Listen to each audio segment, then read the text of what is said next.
Yes, I confirm Mr. Paiva is our coach going forward for Botafogo.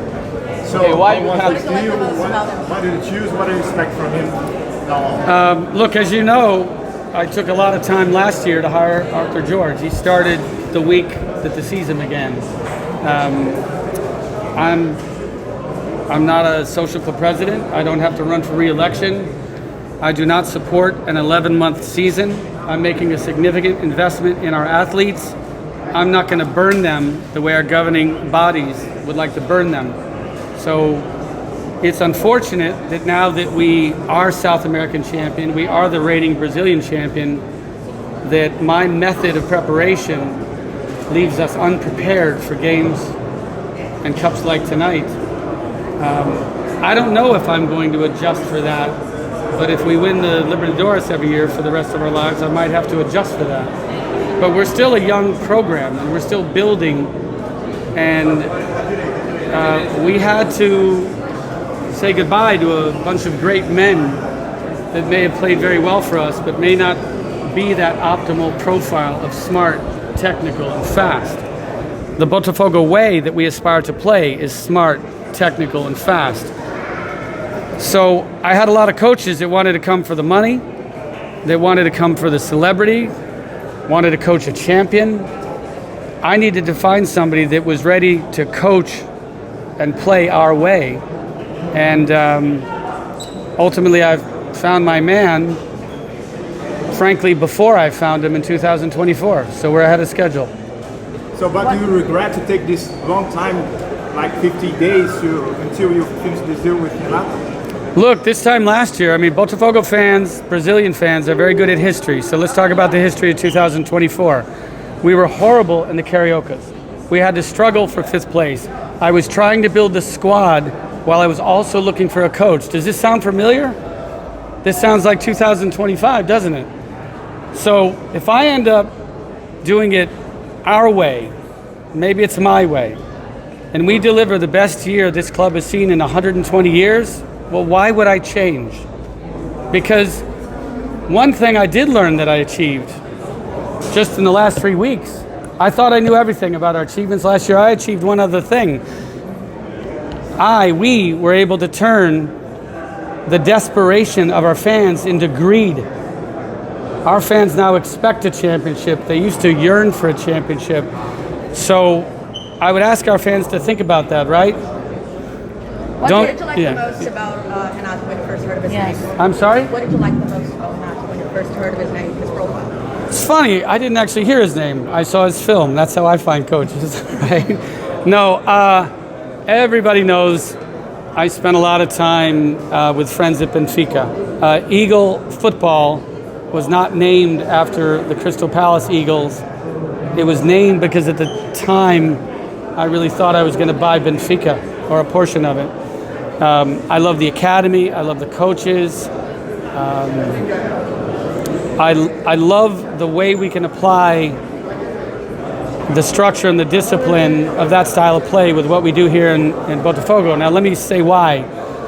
If we want to play fast, speed happens through structure. It happens through players that understand their positions and players that know where their teammates are, right? They deserve to celebrate. Field position, player position, it's everything. If you know where your teammates are, you don't have to take so long making decisions. You can get the ball moving around fast. Smart, technical, fast.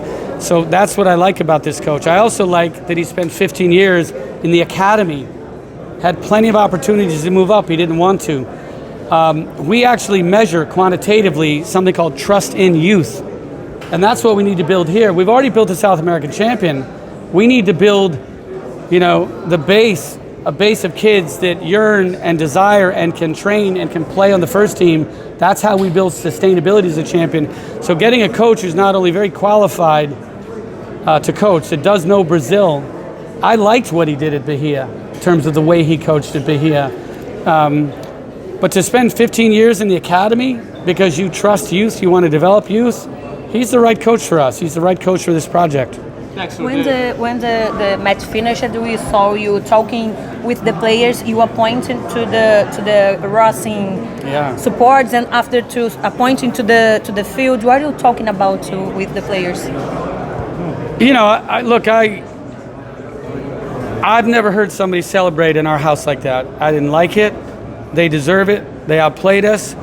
I wanted to make sure, as our players were deep in their thoughts, I wanted to make sure they opened up their ears, they opened up their hearts, and they listened to that. That was a painful, painful sound. Should never happen on our field. They know it.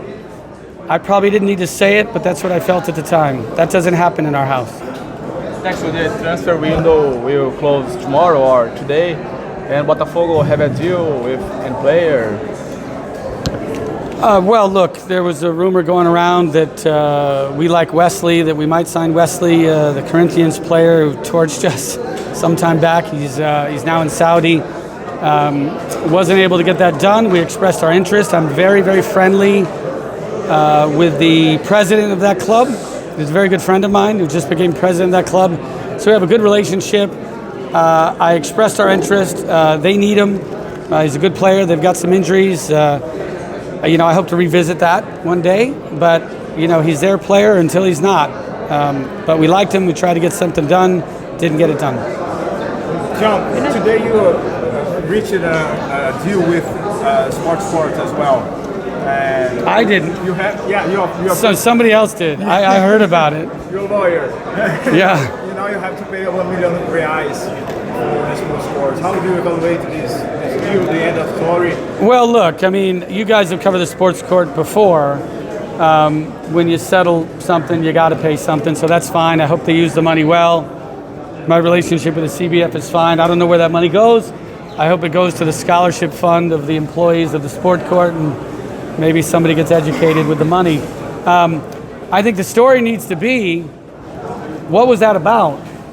That was about a false claim that I made false accusations about match manipulation that was not only proven to prosecutors, but there's a man who got up on national television and admitted that his employees fixed games against us and against many other teams in the year 2023 and in other years. That man has said to a couple of journalists that I trapped him in Dubai. That's not true. He was arrested in Dubai. Interpol got him. I did educate Interpol as to,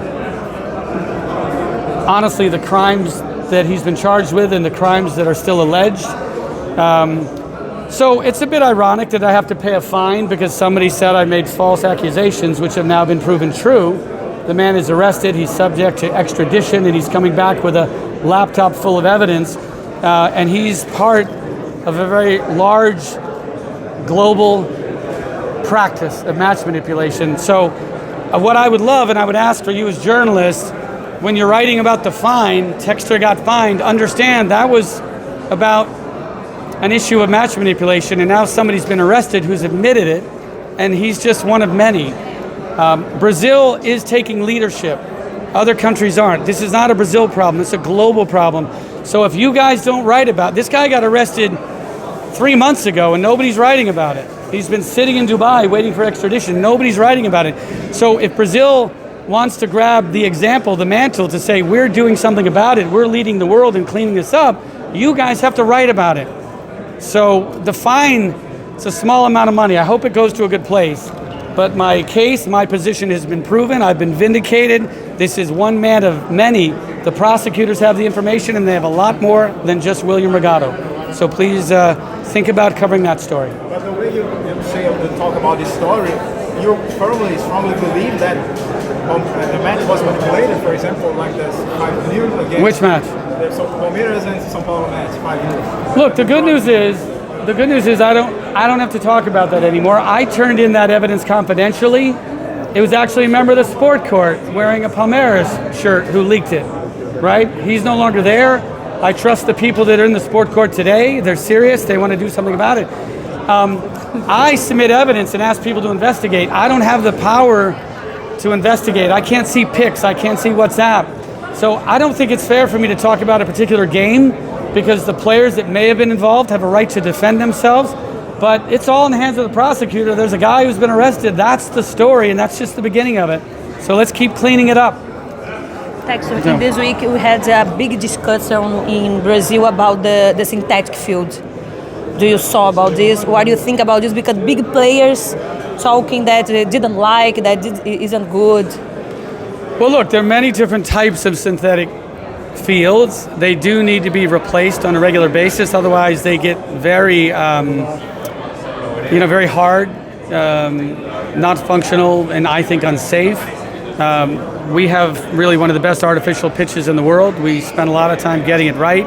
Our feeling, players that come through here, they like this pitch. They like the style of play. I don't believe we have that great of an advantage. We were maybe the best performing team playing away last year. So where's the advantage? We're playing on their pitch and we were still winning. We think this pitch reduces injury compared to the types of fields that we have here in Brazil. I don't entirely understand the reason for that, but the roots are shallow, the turf comes up, and the fields, we said, they look like cow pastures. So, look, I don't mind a discussion about it, but please don't come with anecdotal evidence. Older players that say their knees hurt, well, they may be talking about another pitch. Our pitch is quite comfortable rather for both young and old players.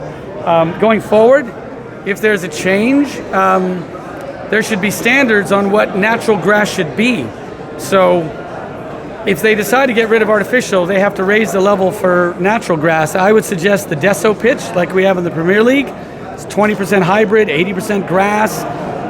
Incredible pitches. So look, our clubs have money in the top division, right? If we're going to get rid of artificial, let's go full boat. Let's all put in Deso pitch. We put in, a couple $1 million for that field. Well, a Deso pitch actually costs about $1.3 million. So just stop talking about our pitch. If you want to talk about the grass, it's upgraded all over the country. I think artificial should be here for a while because I think it works. It's healthy. I just think if you're going to have artificial, it should be the modern stuff, not the old stuff.